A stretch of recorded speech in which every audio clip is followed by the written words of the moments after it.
Olá pessoal, eu sou a professora Marta e durante essas nossas aulas nós vamos conferir então a revisão do Código de Defesa do Consumidor, Lei 8.078 de 90. Então nós vamos pontuar alguns assuntos importantes sobre esta matéria, direito do consumidor. Olha só, aqui de início a gente já vai ver como é que se forma uma relação de consumo. Na verdade não é como é que ela se forma, quem integra ou o que integra uma relação de consumo. A relação de consumo, então, ela se dá entre o consumidor, nós temos a conceituação do consumidor no artigo 2º do CDC, com relação ao fornecedor, que nós temos lá como conceitinho no artigo 3º do CDC. Então, esse fornecedor coloca no mercado um produto ou um serviço à disposição do consumidor, que como destinatário final o adquire e o utiliza. Então, o que a gente tem aí? Uma relação que se dá entre fornecedor e consumidor. Se eu tivesse aqui, por exemplo, outro fornecedor, essa relação não seria de consumo, e sim seria uma relação mercantil. Tá? E aí eu não teria a aplicação do Código de Defesa do Consumidor. Outro detalhezinho. Esse consumidor, ele é chamado destinatário final da relação de consumo. Quer dizer o quê? Que ele põe fim à cadeia de produção, ele põe fim à cadeia de consumo, ele adquire ou utiliza esse produto ou esse serviço para si próprio, né, ou para terceiros. Inclusive, a gente vai ver agora, daqui um pouquinho na revisão, a conceituação de consumidor, que ela é um pouco mais extensiva, não é só o cara sozinho. Mas outro detalhe, essa relação que se dá entre fornecedor e fornecedor, claro que a gente não tem uma relação de consumo, por isso a gente tem não se aplica o Código de Defesa do Consumidor, a gente tem uma relação mercantil. Mas, pergunto, pode o consumidor ser uma pessoa jurídica? Pode. Já vamos dar uma olhadinha nisso. Olha lá, ó. Conceito legal de consumidor, artigo 2º. A gente vai ter o quê? Toda pessoa física ou jurídica, tá ali a explicação, ou jurídica, que adquire ou utiliza produto ou serviço como destinatário final. Ou seja, eu tenho uma base econômica. Aí a questãozinha de concurso, isso é interessante, ó. Vai te dizer assim, ó. O consumidor, uma outra característica dele, ele é hipossuficiente, tendo em vista a sua baixa renda. Porque ele recebe até 10 salários mínimos, tá certo isso? Não, a hipossuficiência não tem nenhuma ligação com a renda do consumidor. Então, no conceito de consumidor, eu tenho o quê?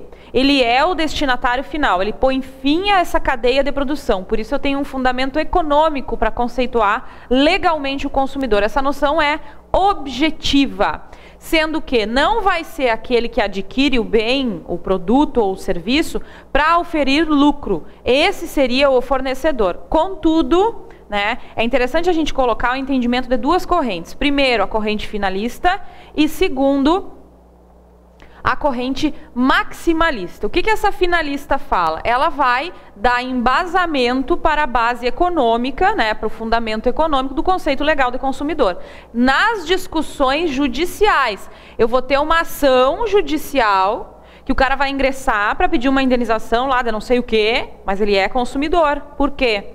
Porque judicialmente se estabelece que ele é vulnerável. Ou seja, a corrente finalista diz que consumidor é aquele que adquire ou utiliza o produto em benefício próprio ou de sua família, não sendo caracterizado como aquele profissional que exerce uma atividade profissional para oferir lucro e etc.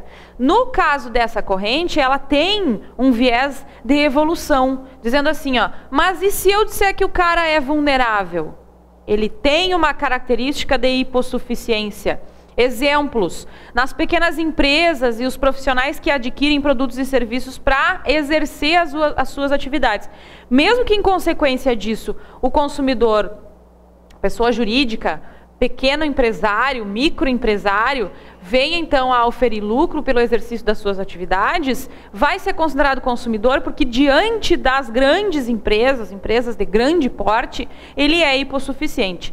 Já uma corrente maximalista, ela vai considerar o consumidor como hipossuficiente, interpretando isso de caso a caso. Quer dizer, o caso concreto é o que vai dizer. Quando eu falo caso concreto, óbvio que a discussão é judicial.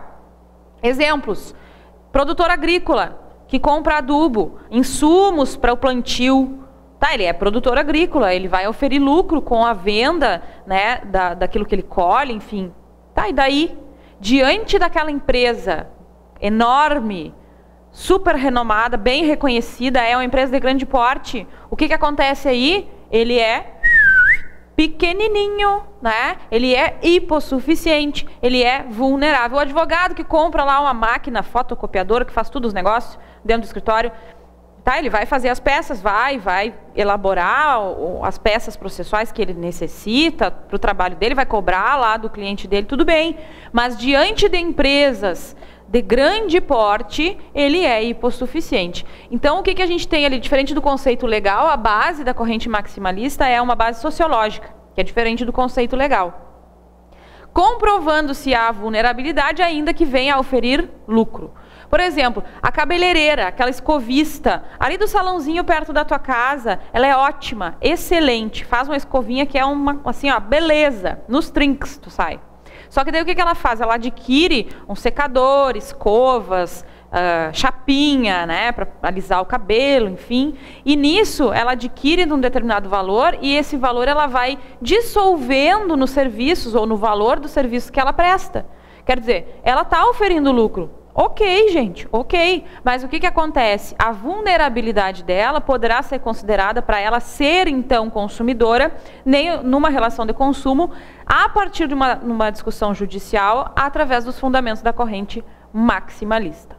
Olha só, eu falei lá, ó, no conceito legal, que ele adquire ou utiliza um produto ou um serviço em benefício próprio ou da família. Tem que prestar atenção, tem que fazer o seguinte raciocínio. O cara tem uma família, comprou uma geladeira. É só ele que usa a geladeira? Não.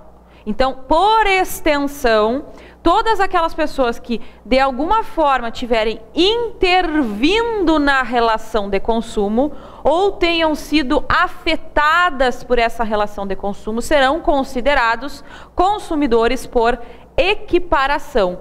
Ainda que eu não consiga determinar quem são essas pessoas, qual é o número total dessas pessoas. Ainda que seja essa coletividade indeterminável, tem o consumidor por equiparação. Aquele, por extensão, é que tenha sido afetado pela relação de consumo de alguma forma.